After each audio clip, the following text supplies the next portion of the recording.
Hello everyone, this is honey kitchen.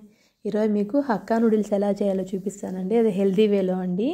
ఇవి millet noodles అండి. నేను మిల్లెట్ నూడిల్స్ని వేడి నీళ్ళల్లో కొంచెం ఉప్పు నూనె వేసి నూడిల్స్ని ఉడకబెట్టానండి. ఉడికిన తర్వాత కొంచెం చన్నీళ్ళతో నూడిల్స్ని కడిగేసుకోండి. అట్లాగే వేడిగా పెట్టేశారంటే నూడిల్స్ మెత్తగా అయిపోతాయండి.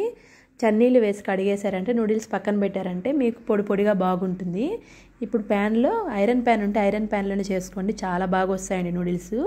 ఇప్పుడు ప్యాన్లో కొంచెం నూనె వేసుకొని దాంట్లో సన్నగా కట్ చేసిన తెల్లగడ్డ అండి, గార్లిక్ వేసి బాగా ఫ్రై చేసుకోండి. అవి బాగా ఫ్రై అయిన తర్వాత ఎర్రగడ్డలు, క్యారెట్, క్యాప్సికమ్ వీటిని కూడా బాగా ఫ్రై చేసుకోండి. దీంట్లో నేను క్యాబేజ్ నా దగ్గర లేదండి, అందుకని దీన్ని క్యాబేజ్ వేయలేదు. ఉంటే మాత్రం ఖచ్చితంగా క్యాబేజ్ సన్నగా కట్ చేసుకొని వేసుకోండి, చాలా టేస్టీగా ఉంటుంది క్యాబేజ్ వేయడం వల్ల.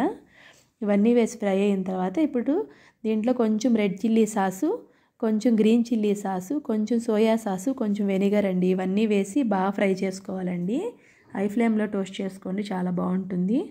ఇప్పుడు కొంచెం సోయా సాస్ వచ్చి ఒక హాఫ్ స్పూన్ వేస్తూ ఉన్నానండి. ఒక హాఫ్ స్పూన్ వచ్చి వెనిగర్ కూడా వేసుకోండి. వెనిగర్ లేకపోతే స్కిప్ చేసుకోండి, అది కంపల్సరీ ఏం కాదండి. ఇవన్నీ వేసిన తర్వాత కొంచెం బాగా ఫ్రై చేసుకోండి. ఇప్పుడు ఇవన్నీ ఫ్రై అయిన తర్వాత ఇప్పుడు మనం ఉడకబెట్టాం కదా నూడిల్స్, వాటిని కూడా వేసేసుకుంటున్నామండి. ఇది ఉప్పు ఇప్పుడు మీకు ఎంత పడుతుందో మొత్తం నూడిల్స్కి ఒకేసారి వేసేసుకోండి సాల్ట్. అప్పుడు మీకు నూడిల్స్ వేసినప్పుడు బాగా కలుస్తుందండి సాల్టు. ఇప్పుడు నూడిల్స్ కూడా వేసేసి బాగా హై ఫ్లేమ్లో టోస్ట్ చేసుకోండి, హైలోనే వేయించుకోండి. మీకు ఒక గెరిటితో తిప్పుకోవడం కష్టం అంటే ఒక స్పూను ఒక గెరిటి పెట్టుకొని ఇట్లా నేను చూపించిన విధంగా తిప్పుకోండి. మీకు పొడి పొడిగా అండి నూడిల్స్ ఏం మీకు మ్యాష్ అవ్వకుండా బాగా పొడి పొడిగా ఉంటాయండి. ఇట్లా వేసిన తర్వాత దీంట్లోనే కొంచెం కారము, కొంచెం పసుపు పొడి, గరం మసాలా వేసుకోండి. కారం వచ్చి ఒక 2 స్పూన్లు వేసుకోండి, స్పైసీగా చాలా బాగుంటుందండి. దీంట్లోనే గరం మసాలా కూడా వేసుకోండి. గరం మసాలా క్లిప్ అనేది మిస్ అయ్యిందండి, గరం మసాలా ఖచ్చితంగా వేయండి, అప్పుడే మీకు రెస్టారెంట్ స్టైలు నూడిల్స్ స్టైల్ వస్తుందండి.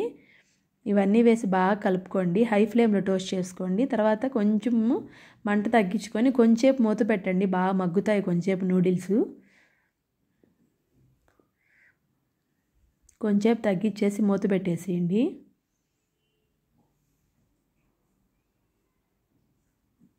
చూసారు కదా బాగా వేడెక్కినాయి. ఇప్పుడు హైలో పెట్టుకొని బాగా టోస్ట్ చేసుకోండి. నూడిల్స్ బాగా చూడండి ఎంత బాగా వచ్చాయో, బాగా ఫ్రై అయినాయండి. హైలోనే వేసి బాగా టోస్ట్ చేసుకోండి హై ఫ్లేమ్లో. అంతే అండి, ఒక 2 మినిట్స్ టోస్ట్ చేసుకొని ఫ్లేమ్ ఆఫ్ చేసుకోవడమే, అంతే అండి. స్టవ్ ఆపేసుకోవచ్చండి. ఇంకా చాలా టేస్టీగా ఉంటాయండి వేడివేడిగా హక్కా నూడిల్స్. మీకు నచ్చుంటే లైక్ చేయండి, షేర్ చేయండి, సబ్స్క్రైబ్ చేసుకోండి. ఓకే అండి, బాయ్ అండి.